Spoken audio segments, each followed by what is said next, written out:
All right, here we go. Here we go. Let me just make sure we're live. You guys know me. I do have to see it because if I don't, well, then I don't know if it's real. I just don't know if it's real. Is it real? There's YouTube. Now, where is Rockfin? Is Rockfin going to join us? Well, I don't know why I'm doing this weird voice. It kind of sounds weird, really weird. Rockfin's up. Okay, cool. We're up. All right, we can officially begin. What's up, everybody? Good afternoon, good evening, good morrow. To everyone catching the podcast later, how are you? For everyone live, how are you? Welcome to Get Your News On with Ron. By the way, for all of our live viewers, so today, because I have a guest, we're not going to do the two different streams. We're not going to break it up.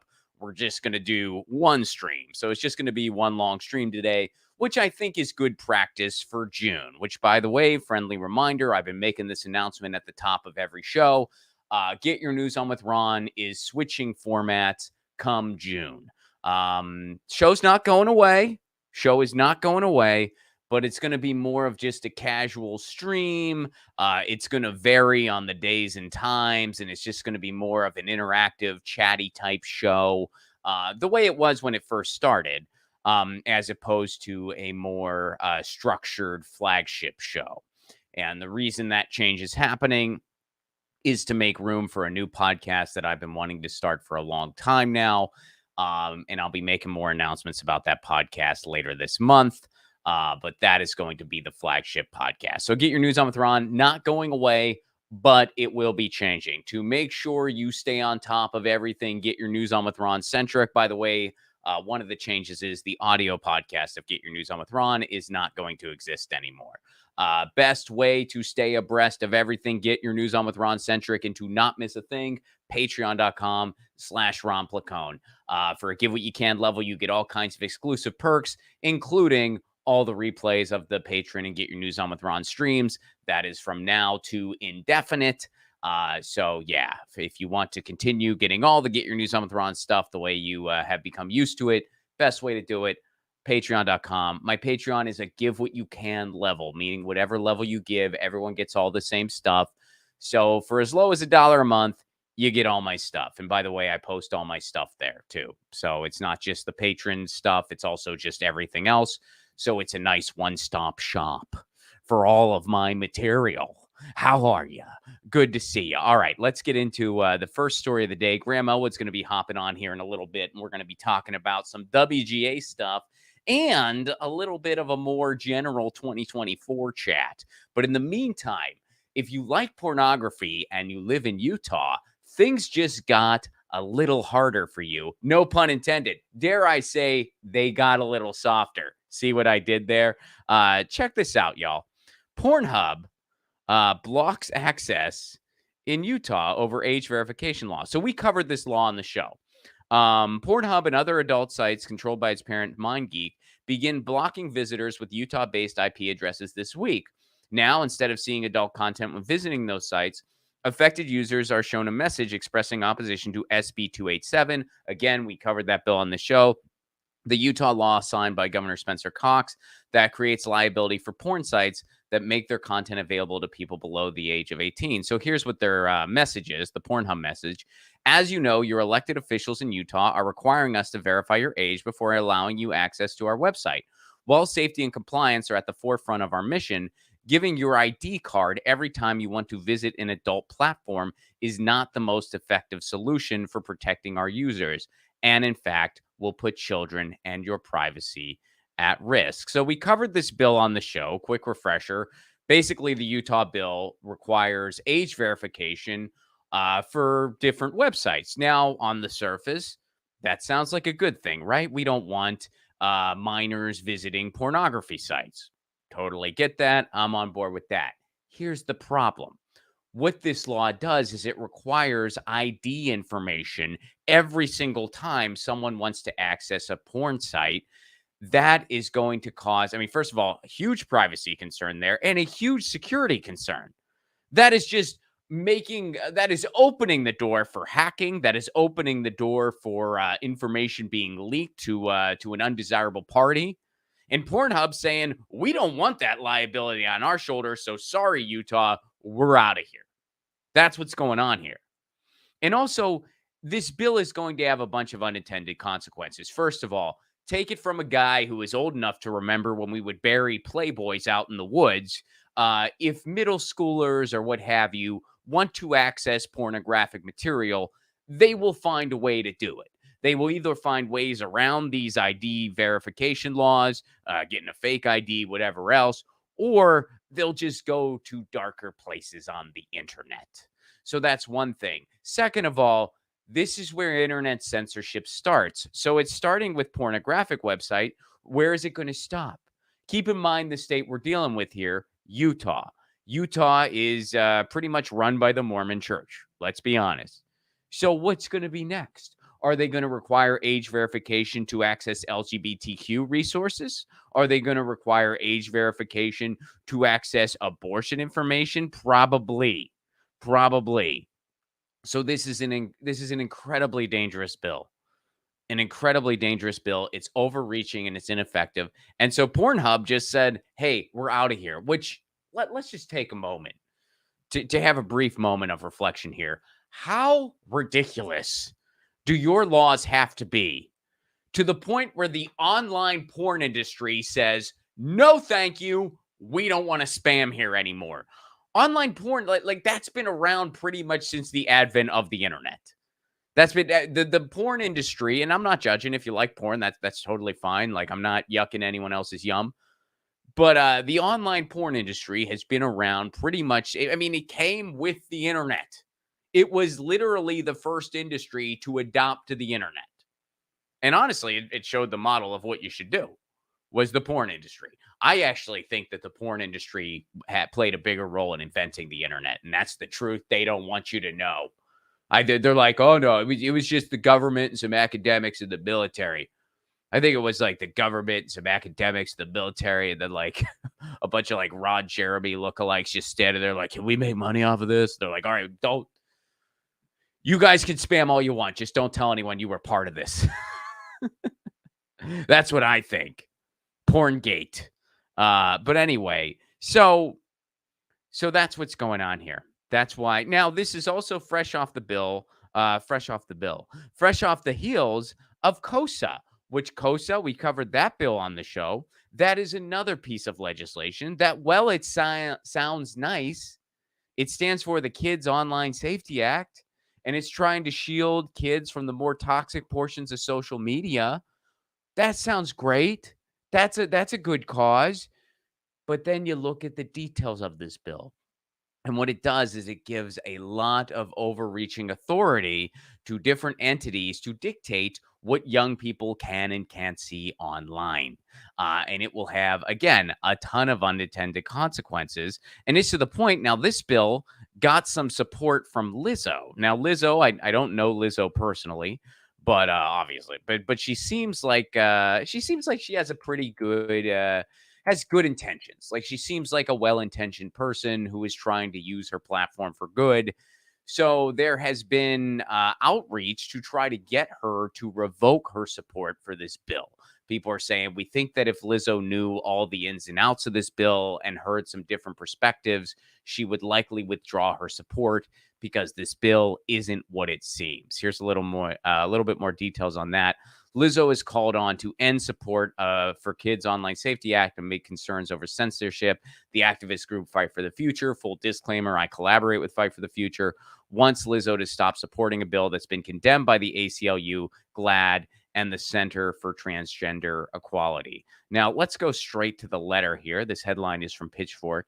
Here is the direct letter for Fight for the Future, from Fight for the Future, that I think sums it up very, very nicely.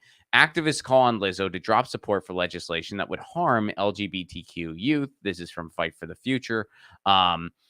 Activist group Fight for the Future launched a new online petition calling on Lizzo to drop her support for the controversial Kids Online Safety Act. The bill sponsors claim it is intended to protect kids online. That has been roundly condemned by nearly every major LGBTQ and human rights organization in the U.S., including the ACLU, GLAAD, and the National Center for Transgender Equality, because it would actually make kids less safe.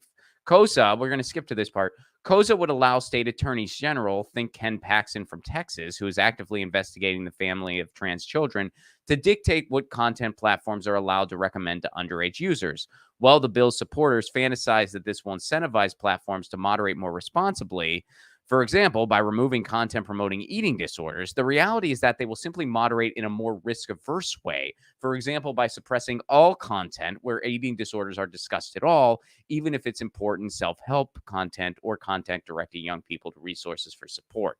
More than 100 human rights organizations oppose COSA. Meanwhile, the right-wing Heritage Foundation supports it and has said that it will stop big tech from, quote, turning kids trans. We know this is not the team Lizzo wants to be on. Go to fightforthefuture.org to learn more. And also, folks, another disclaimer there. I believe Senator Blumenthal has said that the concerns around the bill have been addressed, and the 2023 new version addresses those concerns. That is false. All those concerns that Fight for the Future listed, those concerns still exist. And many digital rights, human rights, and LGBTQ rights organizations, Fight for the Future being among them, myself being among them as an individual, still do fully oppose this bill. And it looks like my guest is here. So we're going to be talking a little bit of WGA, and we're going to be talking a little bit of just other general stuff as well for like a general chatty portion. Please welcome to the show the host of The Political Vigilante, the co-host of Government Secrets, and also the co-host of the Anything Can Happen game show that we just had an exciting thing happen with. Please welcome to the show, Graham Elwood. Graham, what's up? Hey, Ron, thanks for having me on your show, man. I like this I like the Sunday morning thing. This feels like when you told me 10:30 a.m., I was like, is that kind of early for Ron Placone? 10:30. I know. Well, especially since it's almost dinner time for you. I mean, you've been up since like 2:30. You went surfing at 4. Yeah. That's absolutely correct. Yes, I'm about to settle down for supper, and then it's amazing. It's amazing. And you don't even drink coffee. Just like you just snort green tea leaves, and that's all you need. It's I'm marveling at it, buddy. I mean, on the road for all the, I'm like, I don't know how he does it, but all power to him. Like, hey man, you want to start the drive at like 4:30? And I'm like, yeah, we could do that. I'll be asleep until 9 a.m. like a normal human, and you can start the drive. We would start this, and then I quickly learned there is a Jekyll and Hyde. There is a pre-coffee Ron Placone that is a very gruff, sinister man who's just like, we're in the car throughout the day. It's just these cool, you hanging out with Ron, talking politics and comedy, and we talk a little bit of sports. And then early in the morning, you just pile in the car at whatever early hour. And then after sleeping for an hour, you'd wake up and be like, hey, it's all bullshit. That's all the world's nonsense. I was like, Ron, what? It's like, so it's when you're on the road with another person, you do become like a married couple. And then it's just like, all right, Ron needs his coffee. Once he gets his coffee, then we'll be all right. Pre-coffee, it's all bullshit. And then post-coffee, I'm like, it's all bullshit. But have you heard this album? Yeah. So it is, it's a big difference. It's all bullshit. This album kind of takes the edge off. Yeah. You know what I mean? Totally, man. And that guy's bullshit isn't that bad after coffee. It's like tolerable.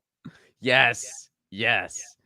Well, good to see you, buddy. And I wanted to talk about this with you to open. So, well, first of all, let me get your general take. Like, what's been your assessment of the strike that's happening?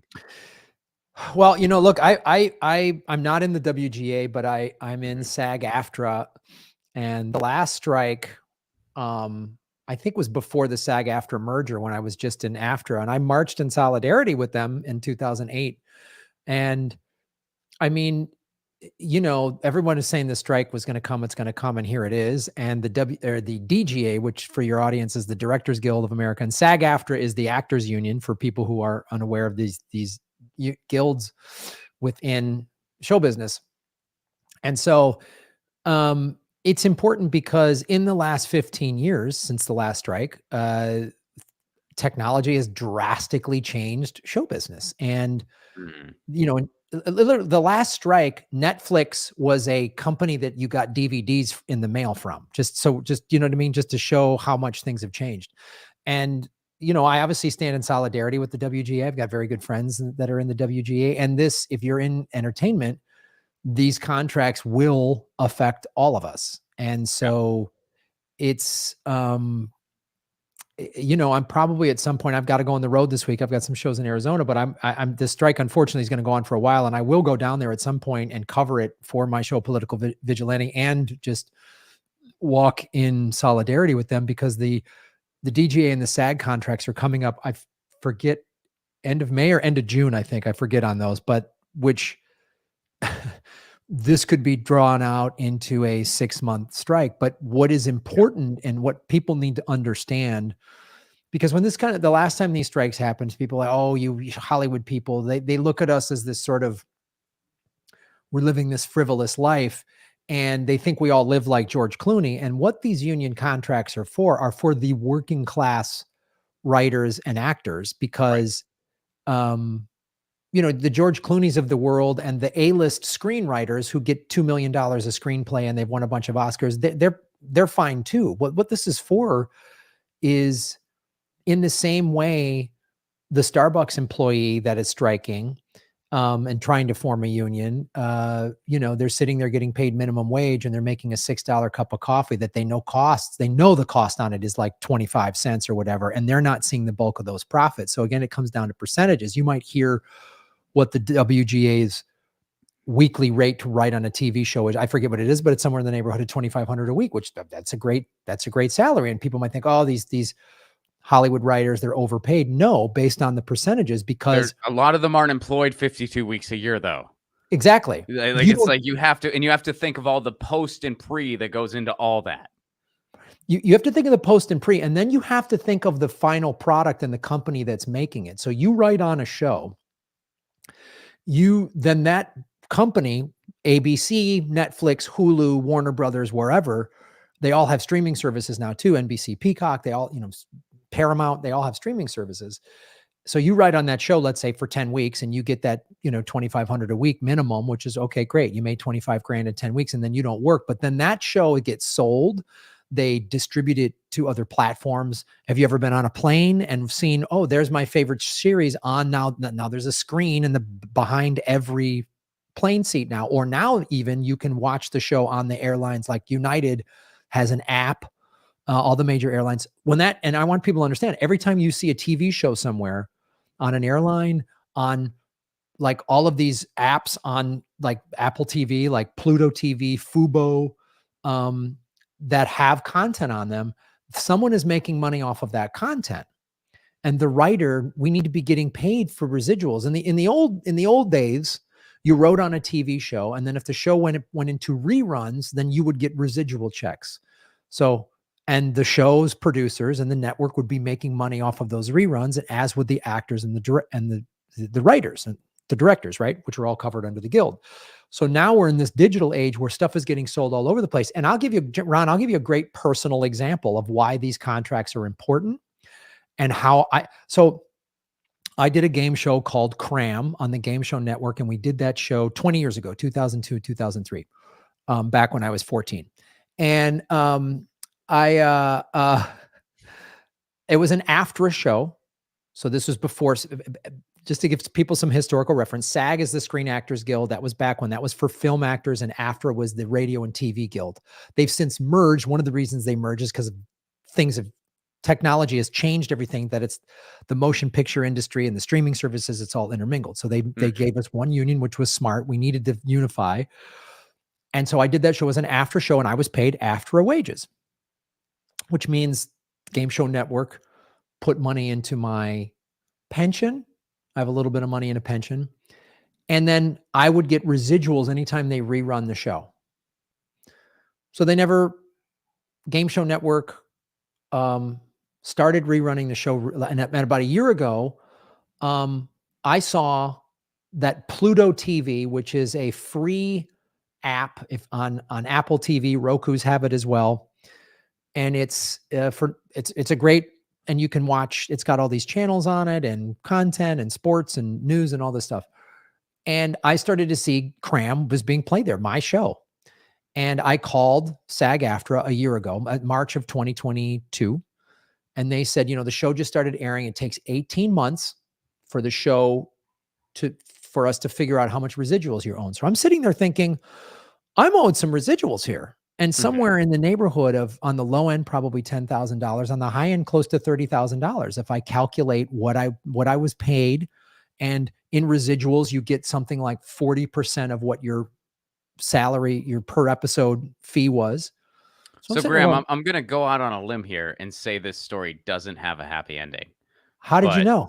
So yeah, no, because I mean, you're seeing examples like this online. So, okay, like, man, hit us with it, dude. So I call them last month and I'm like, hey, it's been a year. And they said, let us track us down. And they were trying to find, and I had to go to several different departments and they couldn't find some of the paperwork. And they said, we'll call you back. And this is what my union told me was, it was an after show, but then they didn't fill out the rest of the paperwork to keep it a union show. So I said, I'm not getting any money. They go, no, I'm sorry. I go, so someone is making money on this show right now. Egg. Oh my God. Nothing, Ron. Zero. The show is airing right now. I'm the host of the show. 90% of every frame on TV is me in the frame, at least with the contestants, me talking directly to camera. I'm your host, Graham Elwood, the host of Graham. Hey, contestant Steve, what's your answer? Go watch the show right now. You can see me on TV right now, and I'm not getting a penny. Oh my God.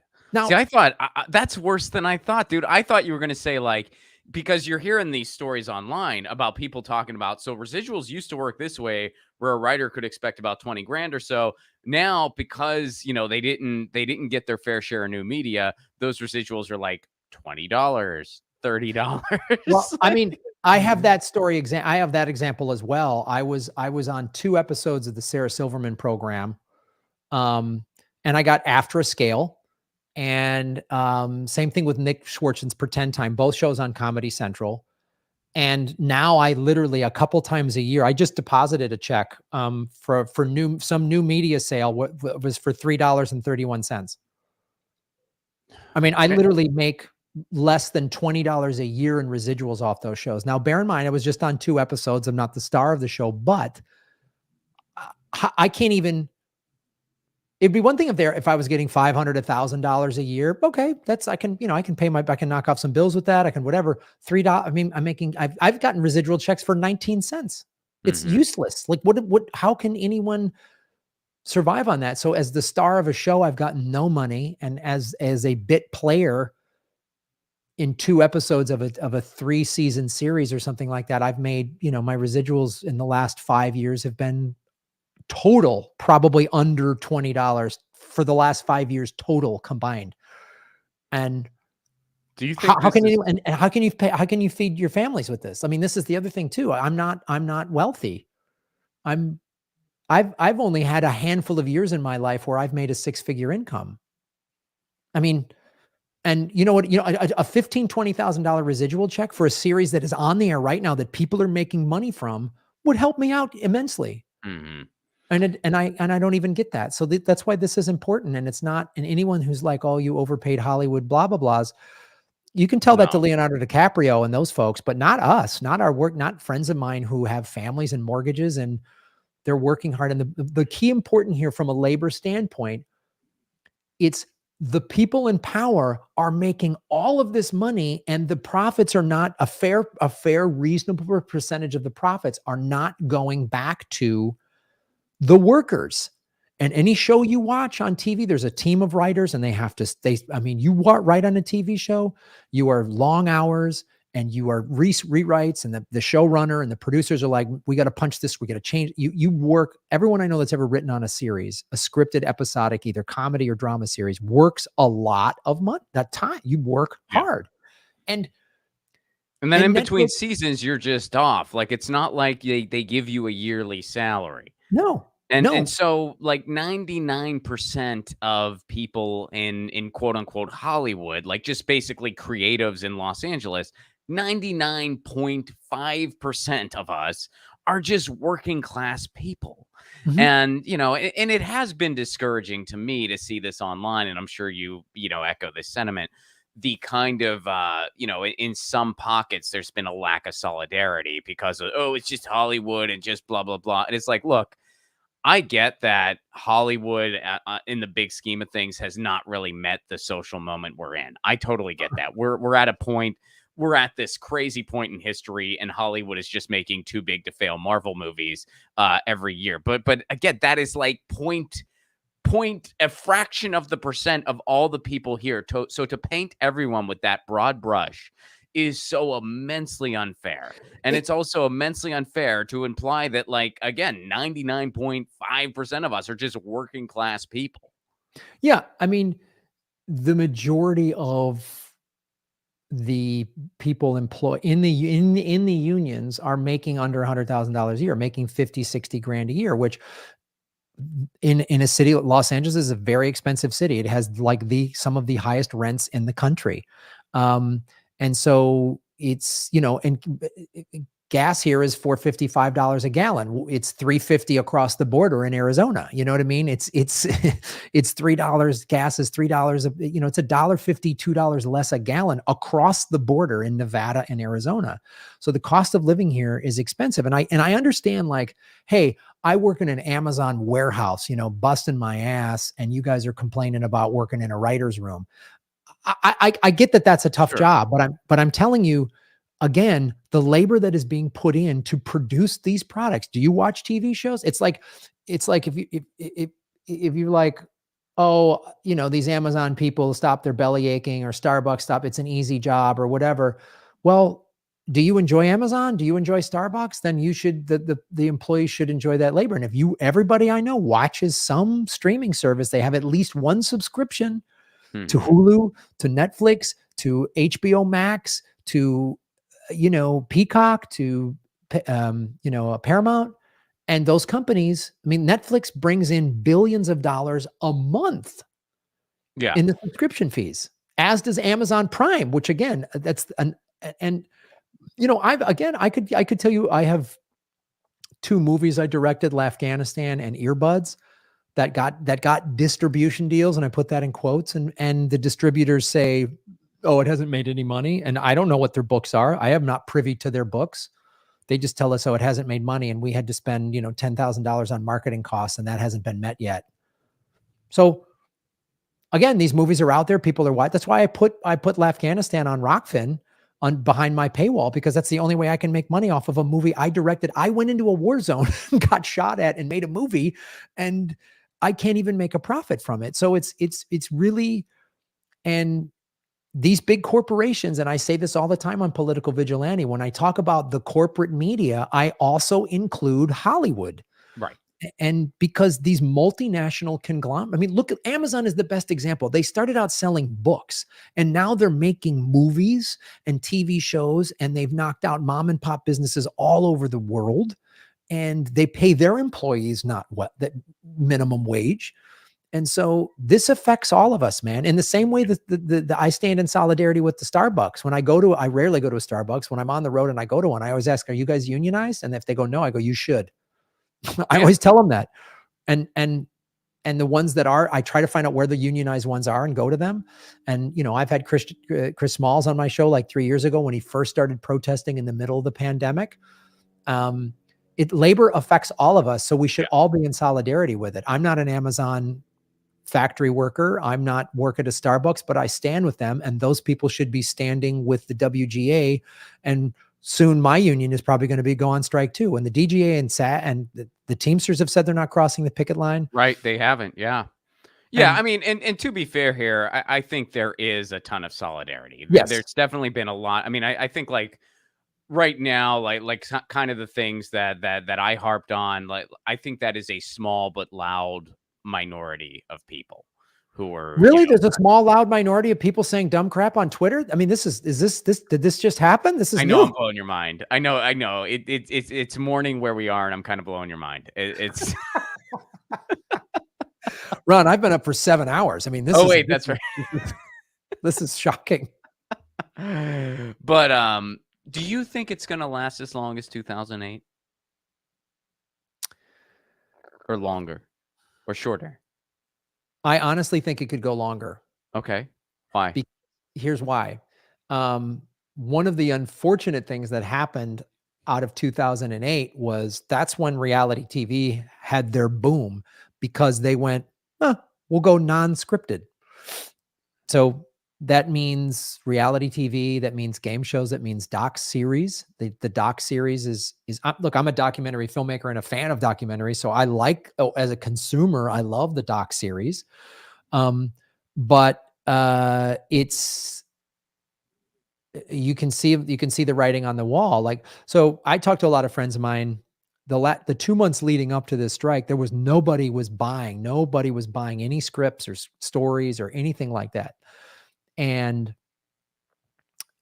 they feel like there's going to be a buying frenzy now. And if the strike drags on, they're going to try to find a way around it, which is going to be doing documentaries and reality TV and Foreign content. foreign And yeah, content. Eventually, though, they're going to have to capitulate because every streaming service's biggest hits are scripted, usually episodic series, like The Last of Us, like Game of Thrones, whatever. It's series like that that just catapult. And then there's series like, Mayor of Kingstown or Tulsa King that have just perpetuated. Now all of a sudden, Paramount's streaming numbers have gone up. I love Tulsa King. Tulsa King? Yeah, Wait, Tulsa King. That's a thing? That's Stallone's series. You didn't see that? Oh my God. No, it's Ron. called. It's Taylor Sheridan. He's an amazing writer. Oh, dude, I thought you were talking about that documentary series with Joe Exotic, Tiger King, and I thought you just called it Tulsa King, and I was like, that's hilarious because he lives near Tulsa. I honestly thought so. I haven't seen Tulsa King. I got to watch it. It's Taylor Sheridan, who's a great writer, and it's a gripping. It's Sylvester Stallone is a New York mobster that gets out of prison, and then he goes to Tulsa and starts turning Tulsa into a mob town. And it's what I call it's after the Sopranos. Now they just have Sopranos in Tulsa, Sopranos on motorcycles, Sopranos at the beach. Like, yeah. But again, a series like that. And Stallone's the guy who did the Terminator movies, right? We're branching into You Should Know This territory. Such a great You Should Know This moment was literally on Twitter yesterday when you posted something about doing some bit with Ed Sheeran. And I dawned on me, I go, I did not know who he was till I saw him in that movie yesterday, I believe, about the guy who gets hit on the head and the Beatles disappear. Yeah. A movie I've actually seen, by the way. Yeah, because it's a music movie. It's a fun movie. Yeah. Yeah. That's the first time I knew who Ed Sheeran was in that movie. Kind of hilarious. Yeah. And that song, Because Your Sheets Still Smell Like You, that's Ed Sheeran song.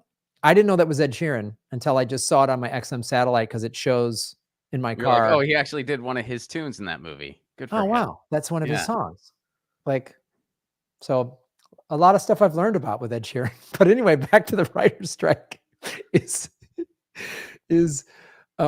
I think, and Ron, I would love to be wrong. I would love for this strike to end next week and the writers get everything they want and they capitulate and they draw up new contracts for the DGA and SAG-AFTRA. I would love to be wrong on this, but what it feels like to me is they're going to drag this out because they're making all of this money on these streaming services and they're greedy and they don't want to give it up. And I think what they're going to try to do is, because as you said, 95% of writers and directors and actors are going to eventually need work, and they're going to offer non-union stuff to people. People are going to, that's what they did with reality TV. There's all these, you look at a reality TV show, there's writers on reality TV. Reality TV is completely scripted, but they're called producers. They're brought on as producers. Right. And there's ways around it. So unfortunately, I think that's what they're going to do. And with people needing to pay bills, and I'm not calling anybody, I understand everybody's like need to work and to pay their bills. And I don't know, it could go on a long, long time. And I really hope I'm wrong, but that's what it seems like to me, because if there's nothing resolved by the time the DGA contract and the SAG-AFTRA contracts are up, and SAG-AFTRA there's even grumblings of SAG-AFTRA just doing a wildcat strike, which is like, our contract's up next month anyway, so why don't we just start going on strike now? Yeah. Which I believe that's the most effective way, is if everybody strikes together and shuts it down. I think so too. Yeah. But I that, think I agree with you completely. I think that if everyone is like, okay, we're done, and like the industry is basically shut down, I think it will end quicker. yes. And I hope so. And yeah, I mean, it's like they're gonna try to find ways around it though. They're gonna try to find things that it's like, yeah, you can still do reality TV, you can still do this. They're gonna try to just lean into that as much as they can. And yeah, I have a feeling you're gonna be right. It could be a while, which I, I hope that's not the case. I think what could also happen too is what they need is constant stream of new content, the streaming services, right? Everybody needs new content. So one of the ways they could get around that without even spending any production dollars is just buy up anybody's anything. I mean, they used to really want exclusivity. So let's use myself as an example. If they came to me and said, "Hey, Earbuds, a movie that's been out for 7 years now, we'll give you, whatever. We'll give you $100,000-$200,000 to put Earbuds on Netflix." I'd say, okay. I mean, I wouldn't say no to that. I'm not crossing a picket line and doing that. I'm not going to go into Right. production for Netflix. I'm not going to be a scab. But if they offered me for a movie that's already done a big chunk of change and they said, we'll put it front and center on Netflix, I would say yes. I mean, and again, like I said, I'm not going to scab. I'm not going to cross a picket line. I'm not going to Right. direct, I'm not, if Warner Brothers says, "Hey, Graham, you want to direct this A-list movie?" I'm not in the DGA or then that's crossing a line. That's scab work. I'm not going to do that, Right. but they could buy pre-existing content. They could buy my special. They could buy any of the movies I've made. I mean, Yeah, well, that's the thing too. It's like there are so many little nooks and crannies about what is and isn't permissible right now for creative people, and it's like the rules are kind of changing every day. Where you're just like, yeah. Am I allowed to do this? Okay, so I'm allowed to do this, but I'm not allowed to do that." There's some people who think like you're not allowed to like write something, you're not allowed to be creative, and it's like, of course you are. You're just not allowed to try to sell it right now. Like you're not supposed to. Yeah. You're not supposed to like not practice your craft. That's not like no WGA member would want that. Like Yeah. Yeah, exactly. I think that's the clear thing. Like, I have screenplays and scripts, and I would not sell them to anybody right now during the Right. strike. But a movie that's completed and done and in the can, and I'd be hard pressed to say no in that regard. But eventually, what keeps people buying content, and the streaming services have started to realize this too. So they used to just release a whole series all at once. And so you could get the 14-day trial and boom, burn through your favorite series and not pay a nickel. So now you're noticing the streaming services have gone back to releasing new episodes every week, right? Right. Yeah. To keep you have to at least subscribe for 2 months. They've caught on. They've caught on. Well, they can only, which means that it's this, putting movies, and they're toying with some movies, and the pandemic changed everything in terms of now movies are getting released. Some movies are like both in the theaters and streaming in the same time. Sometimes they'll release in the theaters, and then like a month later, 2 weeks, 3 weeks later, they release it on, like Maverick, Top Gun Maverick is now available on the streaming services and stuff like that. The smaller, the low budget movies, they will release at the same time. But eventually, if everybody is in solidarity, you will hurt their ability to earn money, the streaming services, when people are not. And that's another thing. If you want to stand in solidarity, is cancel your subscription to these companies. I don't pay any of these companies any money. Well, And here's also a little bit of good news for you.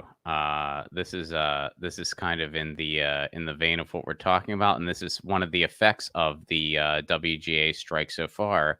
They canceled the live portion of the MTV Music and Movie and TV Awards, an award show that I didn't know still existed. But the award show will instead be a pre-taped ceremony, and it will air tonight. So it's still going through. They didn't straight up cancel it. but it was going to be done live, and they knew that the WGA was going to be there, so they canceled it. Well, I also think too, wasn't it? I can't remember I can't remember if it was this reward award show or another one, but didn't the host who's in SAG-AFTRA Drew say I'm not? Barrymore.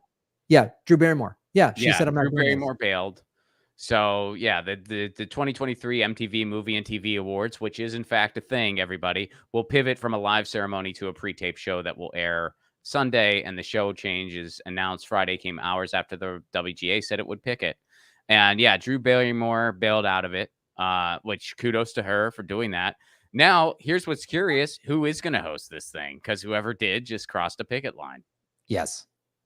And Yes. I'm curious who hosted it or who is going to host it. We can find out tonight. I'm probably not going to, because I don't even know how to watch that thing, and I don't, like I could find out online. But by all means, somebody tweet at me and let me know who hosted it. I love that. Like I have to say, I'm like, how would I watch MTV? I don't have cable. I literally have an antenna and then an Apple TV. Like I do Roku. Oh yeah, I'm a Roku guy. So if MTV's not on Roku or Apple TV, what? I didn't know it was. I mean, I just figured it was like trugging along because like Viacom owns it and everything. But I didn't know they had any other awards other than that like music awards show, which, again, like I haven't watched that in like probably literally 20 years. It's so hilarious. Like the last memory I have from that award show was when Marilyn Manson wore a corset and freaked everybody out. And that was like in 1997. Something. Wow. Yeah, I can't remember the last time I even watched it. MTV's like one of these things of the rare moments I'm like in a hotel room, like after a show, and I can't go to sleep, and I'm just flipping through I'm like, oh wow, they have cable. Like, oh, what this is like going in a TV museum, and then I'll see like, oh, MTV's still out there. Really? What are kids watching it? Like, what is happening over at MTV? Good question. I don't know. Are they? Like, I have no idea. I feel like no. I feel like now. I don't hear. I have 6 nieces and nephews, right? And they're all 8. They're aged like 14 to 23 now, and I've never heard them mention MTV. I think any music videos they just watch on YouTube now. I don't think anyone's like. MTV was like changed with like impacted my generation, like wholeheartedly impacted Gen X, and now I don't know anyone that's talking about it or watching it or anything like that.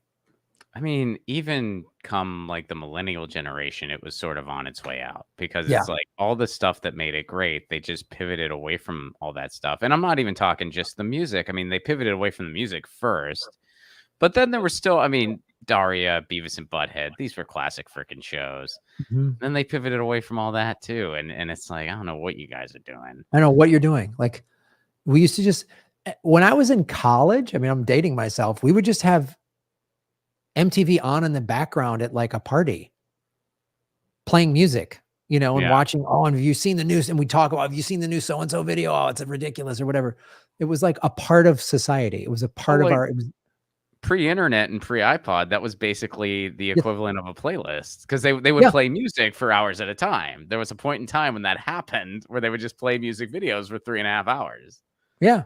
And that's how you learned about new music and learned about new singers and songwriters. And you'd be like, oh, wow, this all, I mean, I didn't remember any of their names, as is evidenced by every time we play You Should Know This, but you didn't say much, but you were there. I was there. You were there when it happened. There were these like cutting edge music videos being played, and Matt Pinfield was delivering a bunch of information, but you were talking about some movie director with somebody in the corner, and so you missed all of it. That's exactly what was happening. But it did happen. I was literally talking about, I just saw whatever Kurosawa movie in film class. I was either talking about that or like probably University of Arizona basketball or something. Those are the 2 things I was talking about at the moment in college. There you go, Matt. There you go. So I'll get to a couple questions related to this, and then I wanted to talk with you briefly about 2024, if you wanted to be so adventurous. But yeah, let me go. We got some. I'm really excited for this. I know we're not into it yet, but I am excited to talk about the cavalcade morons that are going to be trotted out for the 2024 anyway. Oh, But go God. ahead. All right, so Despos Fleiss, I saw the what's up? Thank you so much for the super chat contribution. You help keep the show on the air. I saw the impact of good/bad writing in the Star Trek Picard series. Season 3 kind of saved it for me. They did something right in that one. I've not watched it. Are you hip to any of that stuff? When I was younger, I was a Trekkie for sure. Me too. But I've seen a clip of the Picard series and it looked really interesting to me. And so I think it's something I'll probably end up watching. And if the Commander Pike series, I saw his trailer for that. I really want to watch that. And those are things that would, without this strike, would get me to maybe sign up for Paramount TV for a month and burn through them. But I'm not going to give any of the streaming services my money. But no, it's when you anybody out there, when you're watching a really good series or movie, remember it's the dialogue, the script is what, and we would break this down all the time on Comedy Film Nerds of like a movie and we're like with a really good actor, but the actor wasn't pulling it off. A lot of times it was like the script was the problem.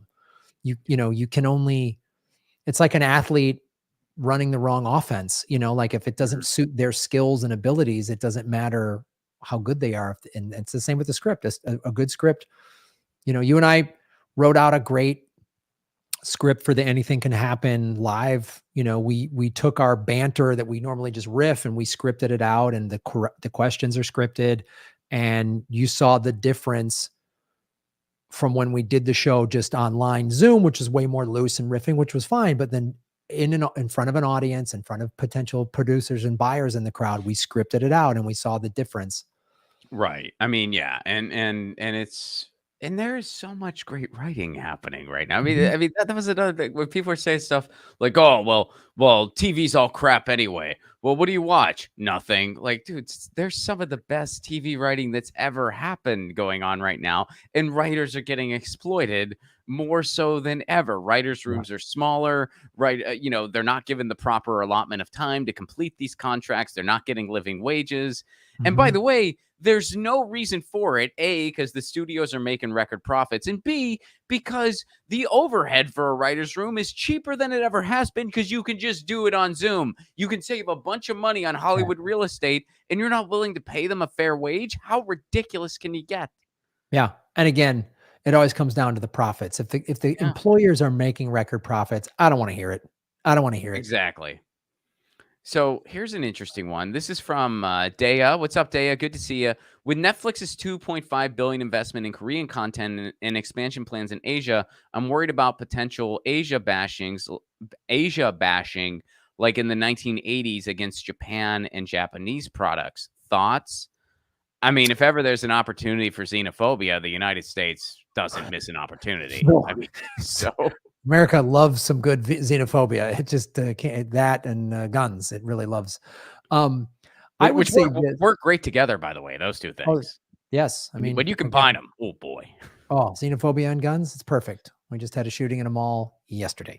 Yeah. And so I would say this. That's a great question. I think personally, I noticed this and probably about 5 years ago, the content coming out of South Korea is really amazing. There's really great stories and movies. We talked about it a lot on my old show, Comedy Film Nerds, about wow, these Korean filmmakers are making really interesting stuff. And I think, like we were just joking about, but in all seriousness, I mean, some people will use it as a xenophobic thing.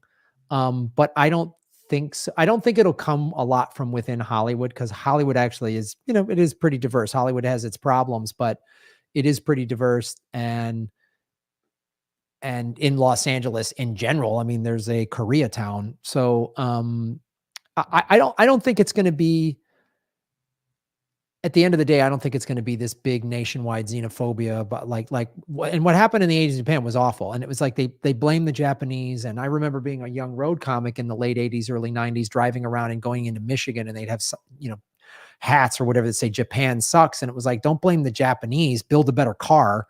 So if this were to start happening, I just know myself, I would just keep pivoting the conversation to, it's not the South Koreans' fault. It's it's Netflix, it's ABC, Disney, it's Amazon, it's like Right. people blaming like, Absolutely. an immigrant stole my job. An immigrant did not steal your job. A billionaire did. Right. Oh, yeah, exactly. Well, in part of that investment was mostly in response to how popular Squid Games was, Mhm. which deservedly it was a brilliant series. I loved it. I mean, I thought it was great. So, and I'm looking forward to the next season. So, so yeah. Yeah, I think I have nothing to add with what you just said. I think you summed it up perfectly. Yeah, I don't think it'll be some mass thing. I mean, I think whenever there's an opportunity for a little bit of it, you see it because it's the good old USA. But yeah, so and I I'll add think this it's too, in Ron. I think Hollywood. it's if that again, Squid Games was very profitable for Netflix, and I think I think it's an opportunity for the WGA to reach out to writers, content creators in South Korea, and say, "Hey, join us, and please don't sell any more stuff while we're on strike." You know what I mean? Like, just stand with us in solidarity. I think there's an opportunity for that. Well, that's what you want. Like you wonder if there will be some worldwide solidarity. You I think know, there will because, again, look at France. You and I talk a lot about on it together individually on our shows. How the French, like that whole country, is shut down because they don't want to work an extra 2 years. I mean, that's Mhm. so. If you go to France and say, "Hey, man, help us out," I think you would definitely get some. You would definitely get some of that because let's be honest, it is one of America's number one exports is entertainment. That's Mhm. what we do. I mean, and it's one of the reasons why the state of California is the fifth largest economy in the world on top of Mhm. tech, and agriculture. But like, these tech companies headquarters are here.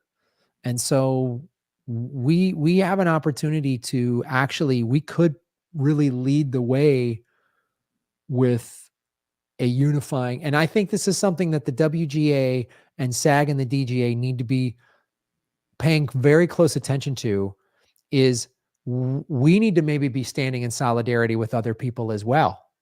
Mhm. Like we can't just say, "Hey, stand with us," which is important to do, but like, um, maybe you make sure your writer's room gets its coffee from a unionized Starbucks. Yeah. I mean, Yeah. like you got to really walk the walk. Yeah. So it's on all of us as well. Oh, absolutely. Yeah, there's got to be solidarity here. There really does, and I think, and again, I think we're definitely seeing some, and hopefully that continues. So, Graham, to pivot here a little bit, what are you looking for? If people ask me about 2024, so usually during like the general chatty portion of the show is where I get into it. So we'll get into it now. What are you most excited about for Um, 2024? When people ask me what I'm most excited about, I say a second passport. But what are you most excited about? well, yeah, right below moving to El Salvador, where they've made Bitcoin the national currency and they've pulled that country out of Bukele, their president has pulled that country out of poverty. Aside from starting Bitcoin Hollywood in El Salvador, aside from that, what am I most excited about? It's doing the post debate wrap ups with you, where you and I can make fun of those idiots and all the dumb crap they say. That's some of the most fun I've There had, will Ron. only be GOP debates. Oh, Yeah, which will be beautiful. enough, but yeah, we won't get the DNC is not going to hold them. They're already saying. Well, that's what they're saying right now. So there's You several, think they might? well, I think they might capitulate. I think several fun things could happen.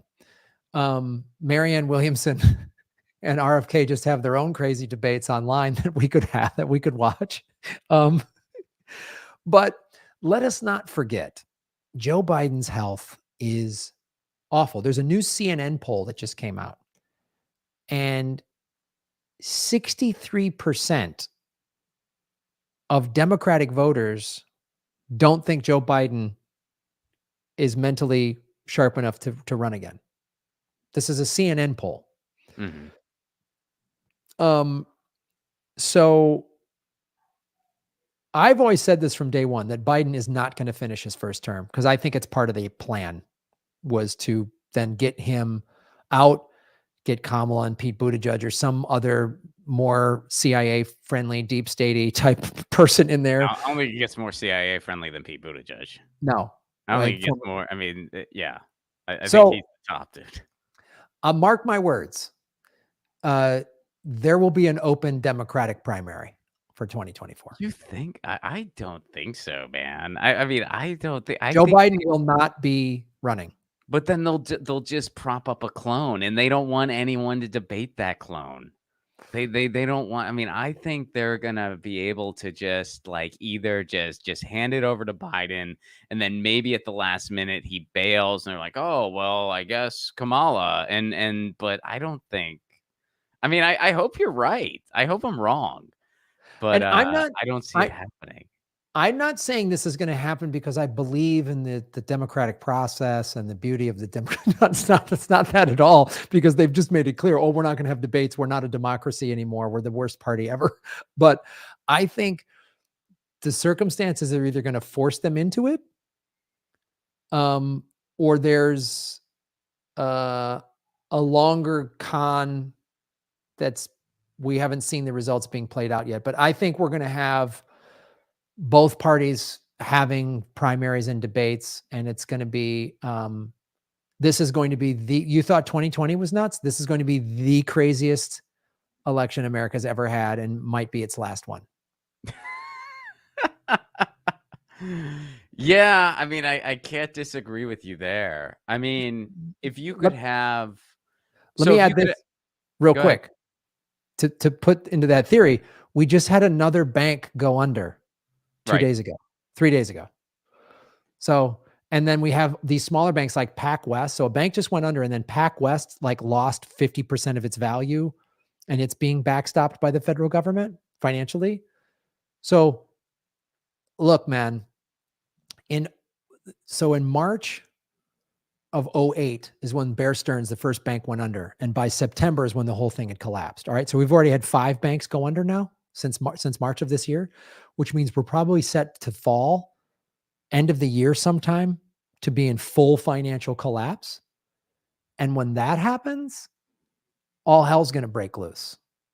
And so that's when the DNC might go, uh-oh, everyone's blaming Biden on the economy, which is dumb to blame. That's the stupid thing about American politics. Whoever's in the White House, when things go bad, they blame that guy.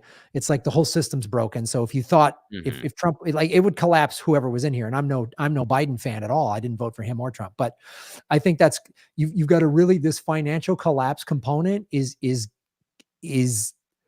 going to be the the concussion grenade thrown in the middle of the church. I mean, it's going to boom, and things are going to scatter, and people are going to go nuts in it, and it's going to cause all kinds of mayhem.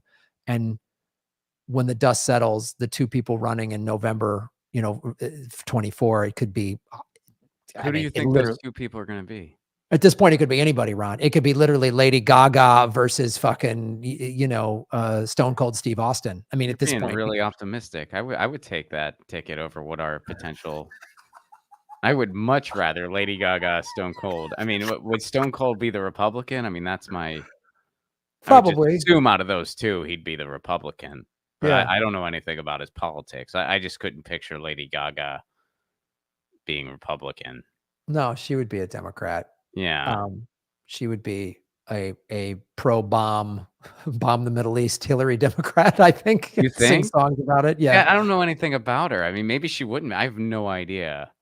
I mean, she seems like someone who might surprise you one way or another. Like maybe, Well, you know what I mean? Well, I mean, I know nothing about her politics. Like maybe you know something I don't. Like I have no clue. But Lady Ron, Gaga is such an really, eccentric person. Did she I support Hillary? Like I don't remember. Was she a Hillary supporter? believe so, but Okay. I guess I'll have to do more research on her actual politics. I was just picking 2 crazy names out of a hat to No, illustrate. I got it. I got it. Maybe I'm getting a little too into this, but It's like, I wasn't prepared for you to ask me pointed questions about 2 hypothetical insane answers that I gave. So that's fair. So Graham, if Spider-Man was running, do you think what would Peter Parker? I mean, I think Spider-Man would at least be a burner. I mean, he spent some time as a working class. Now, there's a guy who would definitely support what's going on right now because that guy was a very underpaid photographer he would And I he mean, he would made the Daily Bugle. They didn't give him a living wage. oh, I mean, that he guy would would be very much he's probably on a picket line right now. yes. He's probably swinging from the Capitol building to the Netflix building with this sign. And I think Peter Parker would free Julian Assange because he's for press freedom. Yeah. Yeah. Well, I think Clark Kent would. I mean, I think Clark Absolutely. Kent would free Julian Assange. Yeah. Dos Bush Fleisch, what's up, buddy? You think DeSantis will have a comeback pool-wise? Yes. I am scared of that. Yeah. I think so. People are writing DeSantis off. And I don't think they should. I hope I'm wrong because I think Ron DeSantis is by far the most dangerous person in American politics out of anybody. I think that what that guy is doing in Florida is frightening as hell. And that's what he wants to do throughout the country. He is a theocratic fascist, straight up. And I don't think you can write him off. I think there's a good chance he's our next president, which is wow. Listen to this. This is why, I mean, I completely agree with you, Ron. And this is why knowing how dumb the American electorate can be, how easily they can be tricked, right? And I'm speaking about neoliberals specifically. First of all, Trump doesn't have the power that he had back in 16 and even 20, right? So that's been dissipated a little bit. DeSantis is the thing that you guys like you and I would always talk about when they were like, when Trump was in office and we're like, we got to impeach him. And I was like, oh no, Trump is not an ideologue. Trump doesn't stand for anything other than himself. He has no grand plan other than I'm great, me number one, like DeSantis, as you say, the thing I always said we ought to be afraid of is an ideologue. I said, what about if they would have impeached Trump, then we would have had President Mike Pence. And I said, Pence is a wet blanket, but imagine a charismatic Pence. Pence is an evangelical. He's a crazy person. The evangelicals are nuts. I go, imagine a charismatic ideologue. Well, here he is, Ron DeSantis. Right. And neoliberals who are they all have Trump derangement syndrome. They're all so Trump. They're so crazy about that guy that they would literally be okay with the DeSantis presidency as long as it's not Trump. And they don't realize how much more dangerous that is. Trump was an idiot, right? And he did some policy stuff, obviously I don't like, but he's not. He had no master plan. Trump's goal was to come in third place in 2016. And Roger Ailes was going to give him his own network, the Trump channel. Right. That was the whole plan. And so he went on stage and didn't care and said crazy stuff. And it resonated. He ran on the liberals don't know this. They don't want to hear this. They don't like listening to this, but he ran a populist campaign in 2016. 2020, it was not a populist campaign. It was popular. I mean, it was fake, but yeah. No, well, it was right-wing populism. I mean, yes, it was fake, but he ran a populist. He said, yes, it was fake. It was show and mirrors. He stood in front of closed down factories and says, I'm going to open this back up and bring your job back. That's populism. Whether he did it, obviously he didn't do it. Right. But while Hillary was getting $200,000 a plate meals or whatever. And so the neoliberals' insanity over Trump will absolutely allow a guy like DeSantis to slide in. Absolutely. Yeah. And that's the real thing you need to watch. And always remember, in 2008, it was like, it's McCain, Hillary, it's a lock or whatever. There's all these, like, you can read the polls, go back in time when they always said it's these two candidates are going to, and it isn't them. So, because it's part of the sort of marionette theater of this duopoly, right? So that the ruling elites can kind of get America. They want us all. I saw it when we covered the last election, both of us pretty heavily, and I saw the whole machine in place. And when you and I watched every debate, and we would then talk about it afterwards, and you really just saw how they manipulated everybody. I mean, when Kamala dropped out, she couldn't even make it to Iowa. Tulsi Gabbard blew her up on stage in one of those debates.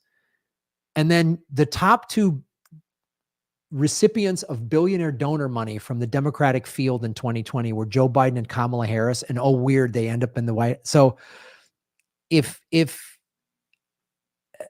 Trump is bad for business. This is why they won't let Trump, because they realize something. When Trump got in the White House, it woke up all these activists, all these people that were at brunch for 8 years under Obama.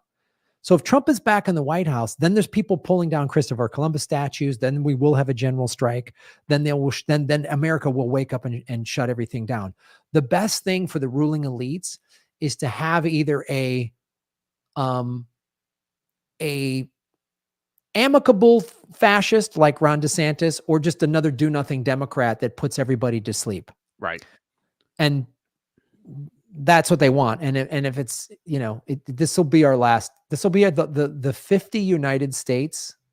This will be its last election in 2024. My opinion. But yeah, you might be right.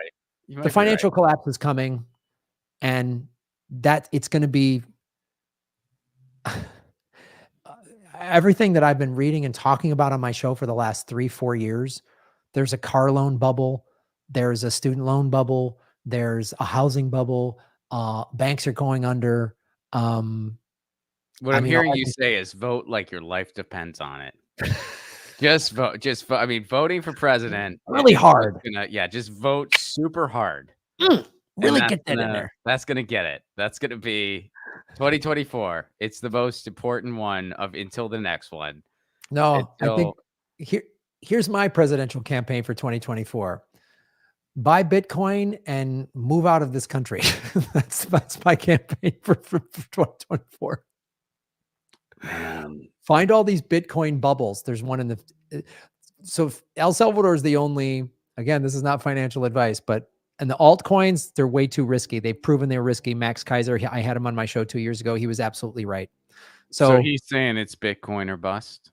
He said that for 10 years. And he came on my show and he said all the altcoins are corruptible where Bitcoin isn't. And he's right. He was proven right. FTX, BlockFi, he was Max Kaiser was 100% right. He's right. See, whenever cryptocurrency is brought up, I'm always in the unenviable position of being in the post-nuance world of the United States, where either you need to, and because I'm honestly, like, I'm one of these people, I'm not quite at your enthusiasm level, but I'm also not one of these people like, oh, cryptocurrency is the devil incarnate. I'm like, no, like it's a useful tool that has some very good uses.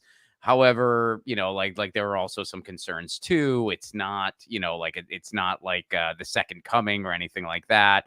And people should just proceed with caution and learn and blah, blah, blah, which is not, you're not allowed to have that position. No. Here's what I would tell people to do. And this is what I've been saying on my show for 3 years is, first of all, educate yourself.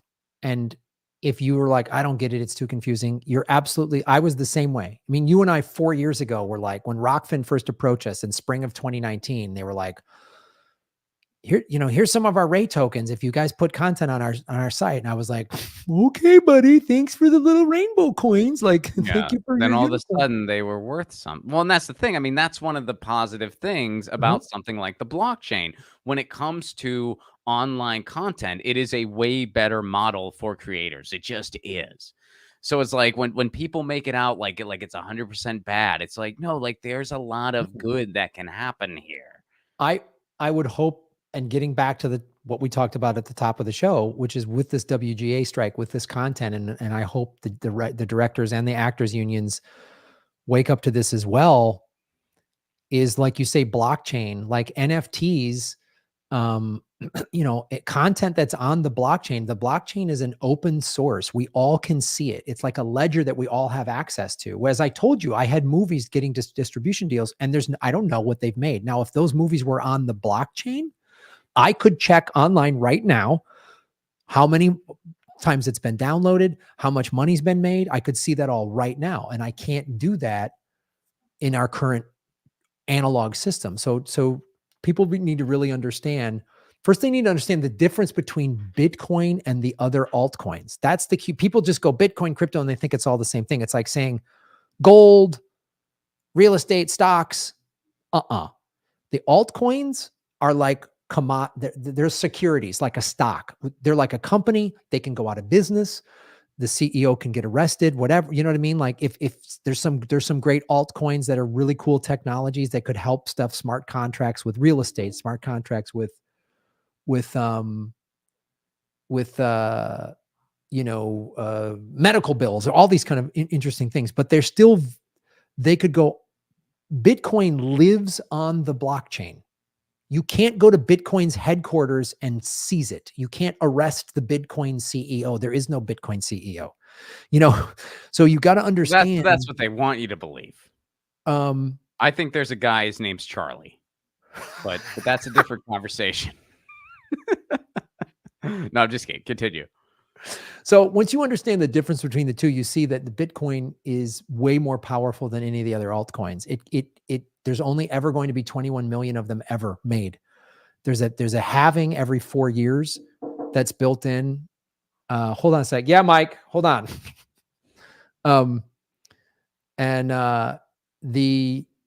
Once that halving comes in, then it automatically, it's built in, which is a built-in against inflation. It's a built-in against money printing. It's a built-in against all of this stuff. And once you really so I encourage everybody, read the Bitcoin white paper and start learning about it, and again, this is not financial advice. I'm not a financial expert, but what I put 5 to 10% of my assets into Bitcoin, put it on a cold wallet, learn what a cold wallet is, get your money out of traditional banks, at least get your money into a credit union, because the big banks are going under.